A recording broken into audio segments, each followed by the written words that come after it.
Hello दोस्तों, मैं संदीप शर्मा आपका स्वागत करता हूं अपने यूट्यूब चैनल ऑनलाइन स्टडी पे। आज इसमें हम गवर्नर जनरल का सेकंड पार्ट पढ़ेंगे। इससे पहले एक वीडियो मैंने डाली हुई है जिसमें हमने रॉबर्ट क्लाइव और बंगाल के अन्य गवर्नरों के बारे में पढ़ा था। आज हम बंगाल के प्रथम गवर्नर जनरल के बारे में पढ़ेंगे और इतना कुछ पढ़ेंगे कि आपको आज तक इतना नहीं पढ़ा होगा कहीं पर भी। और यह जो क्लास है सिर्फ वारेन हेस्टिंग के ऊपर चर्चा करेंगे, हम पूरी डिटेल से करेंगे। ये छोटे एग्जाम से लेकर आप बड़ा एग्जाम ही क्यों ना दे रहे हो, हर एक एक पॉइंट के ऊपर हम जिक्र करेंगे। तो चलिए वीडियो को स्टार्ट करते हैं। बहुत चीजें आपको इसके अंदर नहीं मिलेगी, तो आप वीडियो को शुरू से लेकर अंत तक देखिए और साथ साथ इसके नोट्स बनाइए। तो चलिए स्टार्ट करते हैं हम बंगाल के गवर्नर वारेन हेस्टिंग के बारे में, जिसका शासनकाल 1772 से लेकर 1785 तक रहा था। 1772 से 1785 तक जब ये भारत आए थे, तो ये आए थे भारत 1750 में। 1750 में ये कंपनी में एक क्लर्क के पद पर नियुक्त होकर आए थे। यानी एक कंपनी थी जो ईस्ट इंडिया कंपनी, उसमें ये क्या थे, क्लर्क के पद पर थे। उसके बाद धीरे धीरे यह क्या हो गया, कासिम जो बाजार था, कासिम बाजार के अध्यक्ष बन गए। धीरे धीरे ये कासिम बाजार के अध्यक्ष बन गए, यानी इतने बड़े पद पर पहुंच गया। कासिम बाजार बंगाल में होता था, इस पॉइंट्स को ध्यान में रखना। तो 1772 के अंदर फिर इसको क्या कर दिया गया, बंगाल का गवर्नर बना दिया गया। और बंगाल का गवर्नर बनाया गया 1772 में। लेकिन 1773 में एक एक्ट आया जिसको आगे चर्चा करेंगे, रेगुलेटिंग एक्ट। रेगुलेटिंग एक्ट के तहत इसको फिर बंगाल का गवर्नर जनरल बना दिया गया। यानी हम करेंगे 1772 से लेकर 1773 तक ये रहे बंगाल के अंतिम गवर्नर जनरल।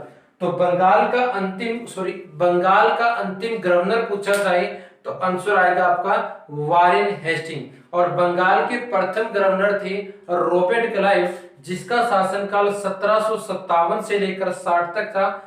फिर 1765 से लेकर 1767 तक रहा था, जो हमने पार्ट 1 में देखा। तो यानी एक साल तक ये क्या रहे, बंगाल के गवर्नर रहे, इसलिए अंतिम कहलाते हैं। और फिर इसी को क्या कर दिया गया, गवर्नर जनरल बना दिया गया। तो बंगाल के प्रथम गवर्नर जनरल भी कौन हो गए, वारेन हेस्टिंग हो गए। चलिए उसके बाद हम बात करते हैं इसके अंदर इसने क्या किया, द्वैध शासन की समाप्ति करी। द्वैध शासन यानी दोहरा शासन, जिसको हम बंगाल के अंदर नवाबों के अंतर्गत पढ़ेंगे। द्वैध शासन की शुरुआत जो करी थी रॉबर्ट क्लाइव ने करी थी 1765 के अंतर्गत, जब उसका दूसरा कार्यकाल चल रहा था। तो द्वैध शासन को समाप्त करा किसने, वारेन हेस्टिंग ने किया। उसके बाद इसने आते ही दंडनी प्रथा का अंत किया। क्या थी दंडनी प्रथा, दंडनी प्रथा ये थी कि जो अंग्रेज होते थे वो कुछ पैसे देकर किसानों को, थोड़े से पैसे देकर मनचाहा काम करवा लेते थे, वो कहलाती थी दंडनी प्रथा। इस प्रथा का अंत भी किसने करा था, वारेन हेस्टिंग ने। तो एक द्वैध शासन का और एक दंडनी प्रथा का। रेगुलेटिंग एक्ट, पहला एक्ट आया था ईस्ट इंडिया कंपनी के द्वारा आने वाला प्रथम जो एक्ट था वो कौन सा था भाई, हमारा रेगुलेटिंग एक्ट था। रेगुलेटिंग एक्ट जो आपका कब आया, 1773 में आया। किसके समय आया, वारेन हेस्टिंग के समय आया। बहुत इंपॉर्टेंट है। उसके बाद देखिए वारेन हेस्टिंग ने क्या क्या काम किए, उन्हीं के ऊपर हम चर्चा करते हैं। 1772 में कंपनी का जो राजकोष था, यानी जहां पर ये टैक्स वगैरह वसूलते और पैसा इकट्ठा करते थे, वो हुआ करता था कहां पर, मुर्शिदाबाद में हुआ करता था। लेकिन 1772 में वारेन हेस्टिंग ने इसको मुर्शिदाबाद से बदलकर कहा कर दिया, कोलकाता कर दिया। बड़ा इंपॉर्टेंट है कि बताइए कोलकाता जो है राजकोष किसने बदला था, वारेन हेस्टिंग ने। कोलकाता भी बंगाल की राजधानी रही है, ठीक है। अब तो पश्चिम बंगाल बोलते हैं हम। मुर्शिदाबाद भी रही है, बंगाल के बारे में जब पढ़ेंगे। ढाका भी बंगाल की राजधानी रही है। तो आपने यहाँ पर ये पॉइंट से ध्यान रखना है। उसके बाद 1772 में जब ये गवर्नर थे तो इसने राजस्व बोर्ड की स्थापना करी। क्या की भाई, राजस्व बोर्ड की स्थापना की। और कलेक्टर के पदों की नियुक्तियां भी करी थी इसने। और ये कलेक्टर जो हुआ करते थे यही टैक्स वसूलते थे, लेकिन इसने क्या किया, जो ये कलेक्टर थे इन कलेक्टरों को टैक्स वसूलने का जो अधिकार था वो छीन लिया जाता है। कलेक्टर अब टैक्स नहीं वसूलते थे, उसकी जगह पर इसने क्या किए, दो उप दीवानों की नियुक्ति करी। उप दीवान जो क्या करते थे, टैक्स वसूलते थे बंगाल से, जिसमें एक का नाम था मोहम्मद रज्जा खां और दूसरे का नाम था राजा सिताब राय। राजा सिताब राय और मोहम्मद रज्जा खां दो क्या थे, उप दीवान थे। ये भी बहुत बार एग्जाम में एसएससी में पूछा गया है, ठीक है। लेकिन फिर क्या हुआ था, 1781 में इसी के शासनकाल की बात करेंगे, इसने यह अधिकार दोबारा कलेक्टरों को दे दिया। जो कलेक्टरों की नियुक्ति होती थी उन्हीं को क्या कर दिया, टैक्स वसूली दे दी। तो कई बार एग्जाम में पूछा जाता है भी कलेक्टरों की नियुक्ति किसने करी थी, वारेन हेस्टिंग ने। ये टैक्स वसूलते थे, फिर इसने ये टैक्स वाला अधिकार छीन लेता कुछ समय के बाद और उसकी जगह पर इन दो उप दीवानों की नियुक्ति करता है और फिर 1781 में पुनः इनको समाप्त करके दोबारा क्या कर दिया जाता है, कलेक्टर ही टैक्स वसूलते हैं, जो बंगाल वाला एरिया था। उसके बाद हम बात करते हैं 1789 की बात है। 1789 तो देखिए, तो इसका तो कोई शासनकाल नहीं था। 1789 में बंगाल के गवर्नर हुआ करते थे लॉर्ड कॉर्नवालिस। कौन हुआ करते थे, लॉर्ड कॉर्नवालिस। लॉर्ड कॉर्नवालिस ने इसके जो कार्य थे वारेन हेस्टिंग के, उन कार्यों के ऊपर एक टिप्पणी करी थी। वो ध्यान रखना, ये वाक्य किसने किसके लिए कहा था। तो 1789 में लॉर्ड कॉर्नवालिस ने कंपनी के अधीन प्रदेश का तीसरा भाग उजड़ा हुआ है, उजड़ा है तथा वहां पर जंगली पशु बसते हैं, यह कथन कहा था वारेन हेस्टिंग के खिलाफ। क्योंकि वारेन हेस्टिंग इतने अच्छे तरीके से काम नहीं कर पाया था, लास्ट में इस पे महाभियोग प्रक्रिया भी लगी थी, बहुत इसने वो काम किए थे। यह कथन किसने कहा था, लॉर्ड कॉर्नवालिस ने कहा था। कॉर्नवालिस ने कहा था, किसके खिलाफ कहा था, वारेन हेस्टिंग के। ये बात आप यहाँ पर ध्यान रखेंगे। ये सारे की सारी चीजें आपने नोट करनी है और लास्ट में एक महत्वपूर्ण बात आपको मैं बताऊंगा वीडियो के लास्ट में। उसके बाद हम बात करते हैं जो रेगुलेटिंग एक्ट आया था, उसी के तहत एक्ट कौन सा था, 1773 का रेगुलेटिंग एक्ट के तहत 1774 में कोलकाता के अंदर एक सुप्रीम कोर्ट की स्थापना करी गई। तो भारत में पहली बार सुप्रीम कोर्ट की स्थापना वारेन हेस्टिंग के समय हुई, इसलिए वारेन हेस्टिंग को न्यायिक सेवा का जनक कहा जाता है। न्यायिक सेवा का जनक किसे कहा जाता है, तो आंसर आएगा वारेन हेस्टिंग को। न्यायिक हत्या का किसे कहा जाता है, न्यायिक हत्या का, वो भी वारेन हेस्टिंग को। क्यों कहा जाता है वो हम पढ़ेंगे आगे। तो देखिए, न्यायिक सेवा का जनक कहा जाता है और 1774 में भारत में सुप्रीम कोर्ट की स्थापना बंगाल में हुई, जिसके अंदर एक मुख्य न्यायाधीश तथा 3 अन्य न्यायाधीश थे। टोटल कितने न्यायाधीश थे, 4 न्यायाधीश थे। आज जो सुप्रीम कोर्ट है हमारा, उस सुप्रीम कोर्ट को अनुच्छेद 124 से लेकर 147 तक उसका वर्णन है, 124 से लेकर 147 तक। और वर्तमान हमारे सुप्रीम कोर्ट में टोटल 31 न्यायाधीश होते हैं और इसके अंदर टोटल 4 न्यायाधीश थे, जिसमें एलिजा इम्पे जो थे वो मुख्य न्यायाधीश थे, ली मेस्टर, चैम्बर्स और हाइड 3 अन्य न्यायाधीश थे। तो टोटल 4 न्यायाधीश थे और ये सिर्फ बंगाल के जो मामले होते थे उन्हीं के ऊपर क्या करते थे, सुनवाई करते थे। बंगाल से बाहर का यदि कोई मुकदमा यानी कोई केस है तो वो केस में क्या होना चाहिए था, ये न्यायिक और जो बंदा केस लेकर आप दोनों सहमत होने चाहिए, तो ही आपका केस लड़ा जा सकता था। सिर्फ इसका अधिकार क्षेत्र क्या था, बंगाल ही था। कहने का मतलब ये हुआ, ठीक है। न्यायिक सेवा का जनक किसे कहा जाएगा, वारेन हेस्टिंग को। वारेन हेस्टिंग ने मुसलमान और हिंदुओं के लिए कई काम भी किए थे। तो सबसे पहले हम देखते हैं 1781 के अंदर इसने मुस्लिम शिक्षा के लिए मदरसे का निर्माण करवाया। तो मदरसे की स्थापना इसने 1781 में करी थी। 1784 की बात है, सर विलियम जोन्स। कौन, सर विलियम जोन्स, जो इसके शासन काल में महत्वपूर्ण जो घटनाएं घटती है, अब हम उनके ऊपर जिक्र कर रहे हैं। तो 1784 में सर विलियम जोन्स ने दी एशियाटिक सोसाइटी ऑफ बंगाल की स्थापना करी। एक सोसाइटी की स्थापना करी बंगाल में जिसका नाम था दी एशियाटिक सोसाइटी। तो ये किसने करी थी? तो सर विलियम जोन्स ने करी थी 1784 में, और उस टाइम बंगाल के गवर्नर जनरल थे वारेन हेस्टिंग थे। उसके बाद 1776 में कोड ऑफ जेंटो लॉ, जिसके अंदर हिंदू और मुसलमानों की कानून, हिंदू और मुसलमानों का कानून लिखा था वारेन हेस्टिंग के समय यह एक क्या थी? कानून से संबंधित एक किताब है। ये बुक का नाम है, कई बार पूछा जाए तो ये बुक का नाम है जो वारेन हेस्टिंग के द्वारा लिखी गई थी। वारेन हेस्टिंग को फारसी और अरबी का अच्छा ज्ञान था, बंगाली भी बोलता था, अंग्रेजी ये था ही। तो 1776। उसके बाद आपने ध्यान में रखना है फतवा ए आलमगिरी, जो आलमगीर बादशाह थे उसकी जीवनी है। फतवा ए आलमगिरी का अंग्रेजी में अनुवाद भी किसने करा था? वारेन हेस्टिंग ने किया था। वारेन हेस्टिंग ने फतवा ए आलमगिरी का। उसके बाद इसके शासनकाल में एक व्यक्ति थे, अंग्रेज थे, चार्ल्स विलिकनस, जिसने क्या किया था? गीता और हितोपदेश, दो ही किताबें हैं। गीता हम महाभारत में पढ़ते भी हैं, गीता भगवत गीता ये हो, और हितोपदेश, इन दोनों को अंग्रेजी में अनुवाद किया था किसने? चार्ल्स विलिकन्स ने। ठीक है, ये बात भी आप यहाँ पर ध्यान में रखेंगे। 1778 की बात है। 1778 में एक अंग्रेज थे हॉलहेड, जिसने क्या किया था? संस्कृत व्याकरण को प्रकाशित किया था। संस्कृत व्याकरण को प्रकाशित करने वाला जो था वो हॉलहेड था, जिसने 1778 में प्रकाशित की वारेन हेस्टिंग के समयकाल के अंदर।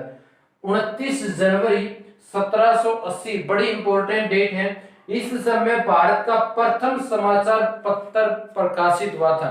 प्रथम समाचार पत्र 29 जनवरी 1780 को, जिसका नाम था द बंगाल गजट उसका नाम था। किसने प्रकाशित किया था? जेम्स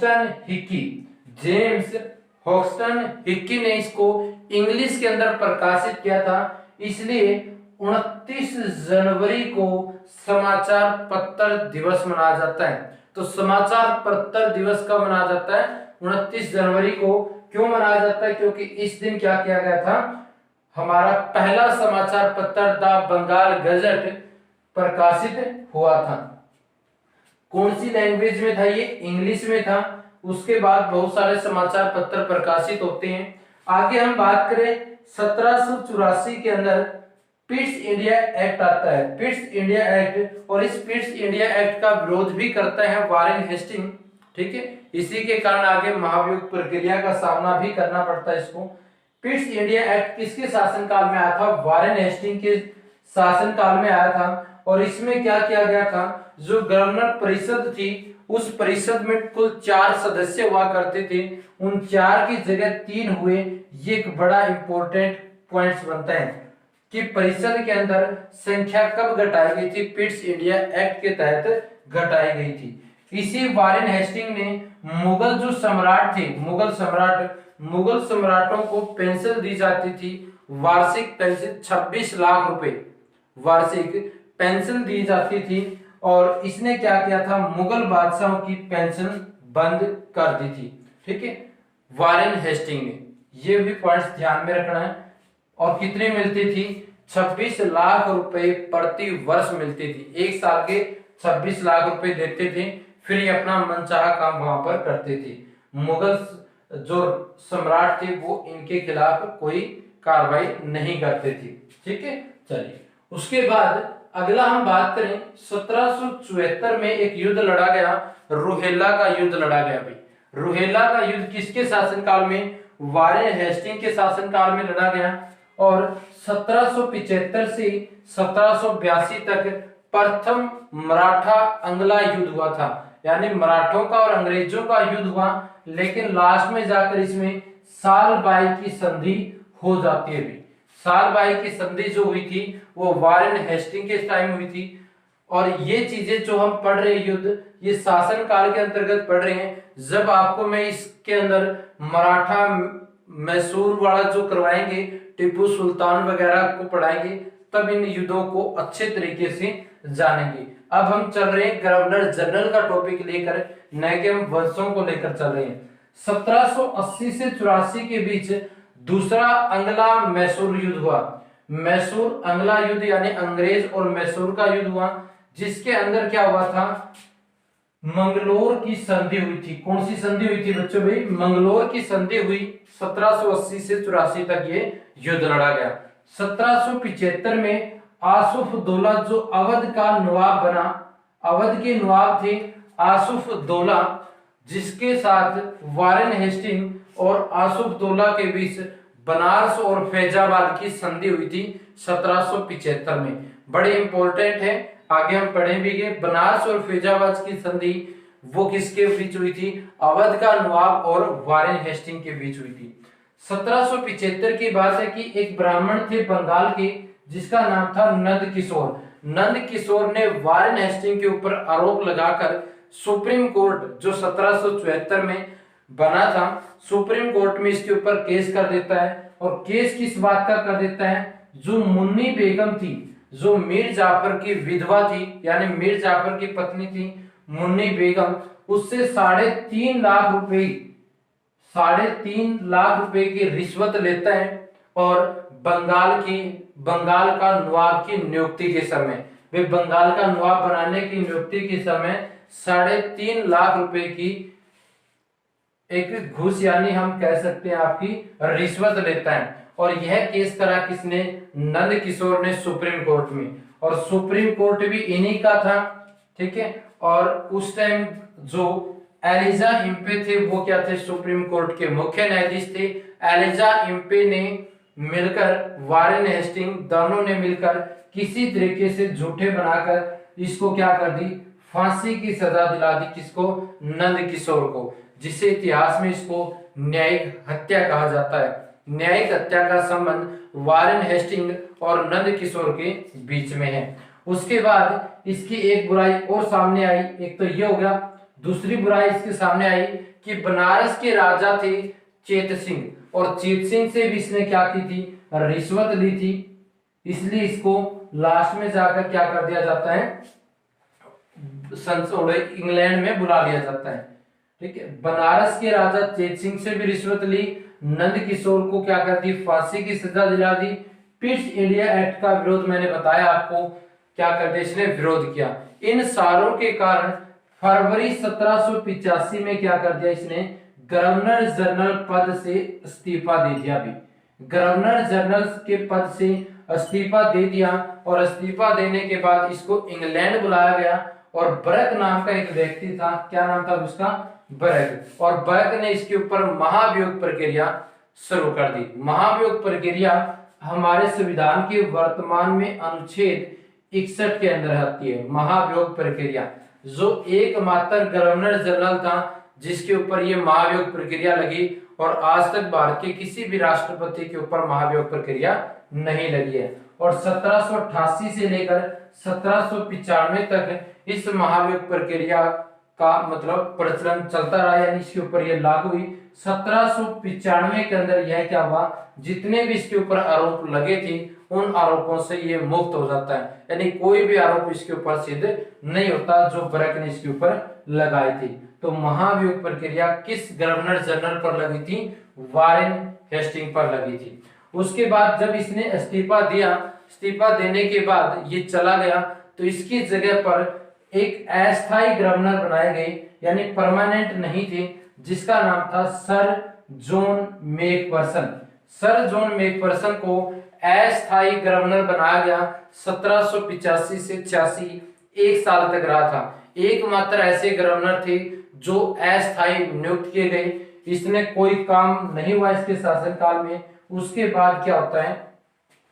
हमारे लॉर्ड कॉर्नवालिस हैं बंगाल का अगला गवर्नर जनरल बनकर आता है। तो सर जॉन मैकफर्सन अस्थायी गवर्नर थी। तो ये बातें हमने पढ़ी थी वारेन हेस्टिंग से संबंधित ठीक है बच्चों, तो इस वीडियो कैसे लगी प्लीज कमेंट करके बताएं और ज्यादा से ज्यादा लाइक करें। अब आपको बताते हैं हम एक महत्वपूर्ण बात कि जो हमने ये टॉपिक पढ़ा है इससे संबंधित जितने भी प्रश्न बनेंगे उसकी आपको एक क्लास और मिलेगी। हम क्या करेंगे, एक क्लास के अंदर हमने ये पढ़ा, हमारा एक चैनल और है, उसके ऊपर आपको क्या होगा, जो टॉपिक यहाँ पर करवाया जाता है इसी टॉपिक के वहां पर क्या करवाए जाएंगे, क्विज करवाए जाएंगे।